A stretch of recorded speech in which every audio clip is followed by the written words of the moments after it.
This is Get Real with Bob and Stacy, the show that helps you learn about the mortgage and real estate markets. Get the inside scoop from their expert list of guests and have some fun along the way. Now, here's Bob Gallagher and Stacy Alcorn. Welcome back. You're listening to Get Real with Bob and Stacy. You're joining us for our Leaders and Legends segment. And our guest today is Anil Gupta. He's an author and a coach that transforms people's lives in a matter of minutes. Welcome to the show, Anil. It's my pleasure. Thanks for having me. So I want to give everybody some background on Anil. Anil is an electrifying catalyst for profound change who has devoted his life to helping people rise out of pain and blockage into overflowing abundance, happiness, and fulfillment. He has a gift for identifying blocks and patterns that are keeping a person stuck and using his advanced intuitive gifts to reconnect people with their spirit, truth, and life's purpose. Anil literally wakes up people's souls to live a richer and fuller life and ultimately to realize their greatness.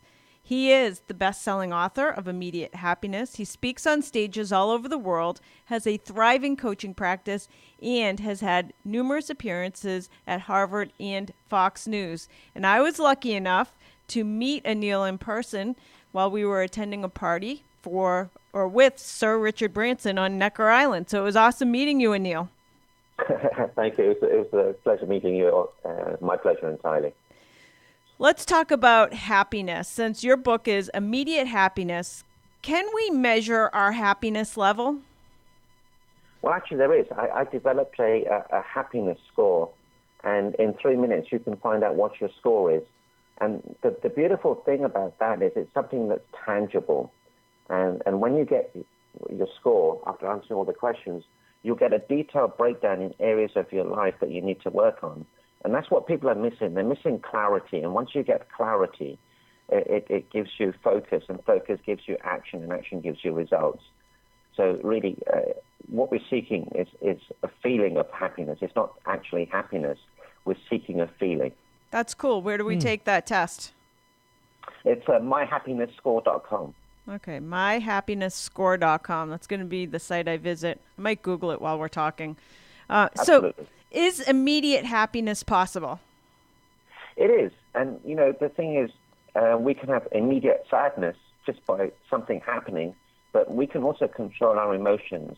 So, as I said earlier on, everything that we do is for a feeling. So imagine that you could create a moment of joy without anything happening. So if you just close your eyes right now and imagine a magical moment in your life, a beautiful moment. Mm-hmm. How do you feel? Happy. Yeah, it works. So you created that. So as human beings, we don't exercise that happiness muscle. We exercise that other muscle. Oh, something's gone wrong, or this is gone wrong, or that's not right, or she's not happy, or he's not happy, or he said this and she said that. But if you just exercise this, and it's a muscle, as you develop this muscle, you can just turn it on at will. This is so cool. So what were you doing before you started writing your book? Like, what got you into this business? Well, I was suicidal in 2008. I wouldn't eat with a knife just in case I did something stupid. Wow. And I had to have an intervention from Tony Robbins, and his wife had to do an intervention. His wife's brother had to do one, and then my wife had to do one. I was very, very stubborn at the time. I still am, but not as much. And I realized that I was focusing on the wrong thing. I was focusing on money, and my identity was around money and things. And then I realized that in one thing that happened that completely removed all the pain, and if I could share that with you. Mm-hmm. Sure. Yes. I started to give. In the moment you give authentically without wanting anything in return, there is no pain. No pain whatsoever. So I started to give, and I felt much better. I thought, I'm enjoying this. Then I started doing other stuff. I started growing, and I started to be grateful. Because I was focusing on what I'd lost, and my wife said, look, honey, you made this biggest mistake in your life. And I thought, oh, she's going to hold this against me for the rest of my life. She said, you haven't lost everything. You still have me and still have the kids. We just want to be with you. Wow. And it was a thunderbolt to me, because that's not how I perceive things. I thought they wanted money, and I thought they wanted stuff. But this is a big mistake we make. We need to ask our partners, honey, what is it you really want? So how did you gain the knowledge from your work? Was it just something that you lived through, or is it also something you've been studying? Well, I've been coaching people for years, but I never knew it was coaching because it just came so naturally to me. Someone would say, hey, look, I've got this problem. And I said, why don't you try this, this, or that? And they did, and they came back and said, hey, that really helped. And it felt good, but I really didn't envisage that was really coaching. To me, it was just like common sense. So why wouldn't you do that? I mean, it's so obvious. Right. So it seems like, especially like in today's world with so much turmoil in the United States, at least with the election and everything, there's so many unhappy people. How do you explain that? Well, they're living in fear. Okay. And the secret to a happy and joyous life is the 3 Gs. If I could share the 3 Gs with you. Yes, Please do. Okay. The first G is you have to give.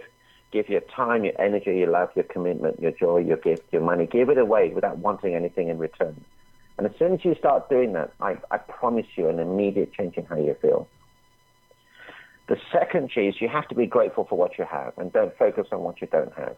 So if I could just ask you to look at your hands, when was the last time you said thank you to them? Never. Yeah, probably not ever. Yeah. Imagine, all the things that they've done for you. They've caressed Right. the people that you've loved the most. They've fed you, looked after you, protected you. They've written beautiful notes. Interesting. Imagine a life without them. Yes. Totally It's different pretty awful. perspective. Yeah. So it's the little things that are the big things. Your eyes, your teeth, your health, your friendships. Be grateful for what you have. An exercise I would give you is to write down 50 to 100 things you're grateful for. And as you do this exercise, you'll start feeling differently. And the third G is you have to grow emotionally, physically, spiritually, and mentally. So at any given time, one of those 3 Gs is always lower than the rest. So if you focus on that lowest G and you raise that lowest G, everything starts to change. And this is what I think people are missing. They're missing clarity because they don't know how to live a fulfilled, joyous life.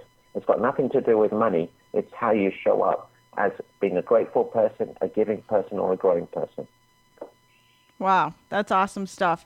Well, there's millions of self-help books out there. There's all kinds of books on building a happier life. What is so different about your book, Immediate Happiness? Well, I like the word immediate. So when I gave you that exercise about looking at your hands, you felt great. And when I gave that exercise about remembering a magical moment, you felt great. So I wanted immediate results when I was going through this process because I was taking alcohol, I was taking some fluids, anything in our larder, pantry, NyQuil, Dayquil, anything, because I wanted an instant change. And I wasn't getting it. I was getting frustrated. And I knew what to do, but knowledge is not power unless you implement. And I thought, Anil, you've got to do something quick here, otherwise this is not going to end up very well. So that's why I developed, and it's very simple stuff. Just be grateful for what you have. Write down things you're grateful for. Perform 5, 6, 10 random acts of kindness. Look at an area of your life where you're not growing. Are you emotionally not growing, physically, spiritually, mentally? And just work on that small area, because that's what people don't realize. Working on that small area has a profound effect. It's really interesting, just the mind shift that I'm having right now. Like, you see so many people, like, I think we live in a world where we try to drown out or, like, kind of tame down pain through drinking or drugs or even, like, the constant barrage of social media, like just keeping our minds so occupied that we can't feel pain. And drowning out pain is totally the opposite of what you're saying. You're saying just focus on building your happiness, which goes to your original point, focus on the right things. Yeah. And when you do that, the pain disappears. It's like when you take a headache medication, and the headache disappears, but you don't know it's disappeared and think, the headache's gone. So instead of focusing on the pain, focus on the joy, focus on what's working and what's right in your life. And all of a sudden, that pain is not allowed to enter your life. I love that. So why do you think people seek happiness? Well, they're seeking a feeling, and it really stems from when a child is born. What's the first thing you give it? You give it tons and tons of love. Mm-hmm. You give it praise, you give it adoration, you give it presents, everything. And then the child goes to school, and then all of a sudden it's told to sit down, shut up, and just be quiet. And then before a child would do anything, and they'd get so much admiration and acclaim, and then there comes a point in the child's life when it does something and it doesn't get that. And then all of a sudden it thinks, oh, there's something wrong with me. I better try harder. So then they'll try harder to get that attention and affection. And if they don't get it back, it's very painful. Then they think there's something wrong with them. They're not lovable. They don't belong. There's something missing. And that's how we develop these complexes. And it starts from a very, very young age. What should people be seeking? They should be seeking to serve. Serve other people. Don't focus on yourself, because we're not that important. And one of the sentences I teach people is this: what other people think of you is none of your business. Because we're so focused on what other people think of us, we stop being our true selves. Our true nature is pure love. That's awesome. I'm writing notes as we go. Any other tips for people on immediate happiness? Yeah, just look around. Slow down. The only way to seek happiness and fulfillment is through awareness. You cannot be fulfilled, you cannot be joyous, you cannot be in love without awareness. So the one muscle I ask and urge everybody to increase and develop is the muscle of awareness. So if you just sit down, look around you, and just be aware of, your skin, your feet, where you're sitting, where you're standing, the light conditions, the people around you, the things that you see, the things that you don't see, the things that are in the room, out the room, the atmosphere, the weather. So develop that muscle. And as you get awareness, things start to change. And that's a very big thing. What advice do you have for people that are going through marital problems? How do you stop a marriage from failing? The number one thing you can do is this. If you serve your partner, make your partner your number one priority, they will never leave you. And this is what happens in a relationship. A boy meets a girl, and they're attracted for the wrong reasons, but they fall in love, and they're always serving each other. Then they get married, then all of a sudden they start taking each other for granted. So he stops doing all the stuff that he used to do for her, and vice versa. And then the man doesn't feel respected, and the woman doesn't feel loved. Well, that's the biggest mistake in a marriage. But if you start making your partner retain that number one relationship, they will never leave you, ever. It's that simple. Do you have any advice for people on how to pick the perfect partner? See, people spend more time picking a car or choosing a house than they do on a partner. Mm-hmm. So they don't do their due diligence. They don't look at I think every partner should have these three traits. One is every partner should be loving.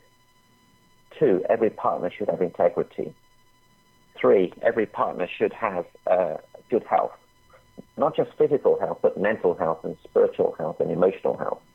Because, if you get into a relationship and you get into a relationship with someone who's got so much baggage, so much emotional baggage, it's not going to work out. I mean, it's going to be painful. But then you're in that relationship and you think, I might as well stay in here.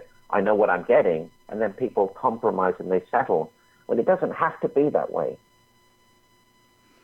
Let's talk about being a parent. What are the biggest mistakes you think parents make? The biggest mistake that parents make is they make their children their number one priority instead of their partners. Because if you make your child your number one priority, or one partner does, then they lose that connection between themselves. So the other partner will start. Normally, it's the male. Normally, he'll start working harder, longer business hours. He'll start playing tennis, golf, and he'll take trips. And then when the kids go to university, the mother will look around and say, hey, honey, I'm back, but he's well gone. And then she has a big problem because her kids have gone to university. She has no one to give her love. So it's a frustration that both parents will feel. Whereas if each other made each other their number one priority, the kids will see that. They will do the same, so their kids will do the same, and their relationship will thrive. Interesting. You say you have life-changing exercise that parents can perform? Okay, so if you, this is an exercise we did, and it was so powerful. We would sit around a dinner table, and I would ask my wife, honey, what did you do today that you were not thankful? So she would say something like, I cooked this amazing meal. No one said anything about it. Mm-hmm. And then we would fix that thing. Honey, I really want to thank you for the energy and love and commitment and joy you put in this food. And my son would say something, my daughter would say something. Then I would ask my son the same question, my daughter the same question, and then I would ask myself the same question. Then the next question I would ask is, what are you grateful for? We would go around the table. Next question is, what act of kindness did you see today? Go around the table. Next question is, what act of kindness did you perform today? Then I would go around the table. And then another question would be, what did you see? What did you notice? So, Dad, when you come and pick me up from school, I notice you give me a hug and a kiss, but not every parent comes, and not every child wants their parent to kiss them. Oh, that's interesting. Well done, son. And then the last question is there anything on your mind? So one day my son said, Dad, you lied to me. And I said, son, whoa, that's a strong word. I've got a very high level of integrity, but I'm interested. How did I lie to you? He said, well, Dad, the other day you said you would play with me in 15 minutes. You took over an hour. And I could have said, look, son, don't you know who I am, how important I am? I've got people to look after. But I didn't. I said, son, you know what? You're right. I apologize. Would you have the heart to forgive me? And he was right. So I'm a lot more careful now. We are what we say, so we have to be careful what we say and who we say it to. And now the beautiful part of this exercise is this. Next day, my wife would lead the meeting. Next day, my son, who was 9 at the time, would lead the meeting. And the next day, my daughter, who was 7 at the time, would lead the meeting. That's a cool... So imagine a 7-year-old leading a meeting. It's a cool idea, because you're basically training them to look for all these things during the course of the day, so you're helping them with focus. Absolutely. But, the level of awareness goes up.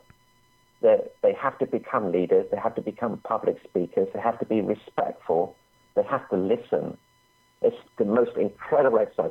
Now, you can do this with the family members, and you can do this with workmates too. Right. That's awesome. Our time, believe it or not, is almost up, even though I could go on talking about this for another hour and a half. But we have with us today Anil Gupta he's a coach and author of the book Immediate Happiness. Where's the best place for people to find you and follow you and buy your book?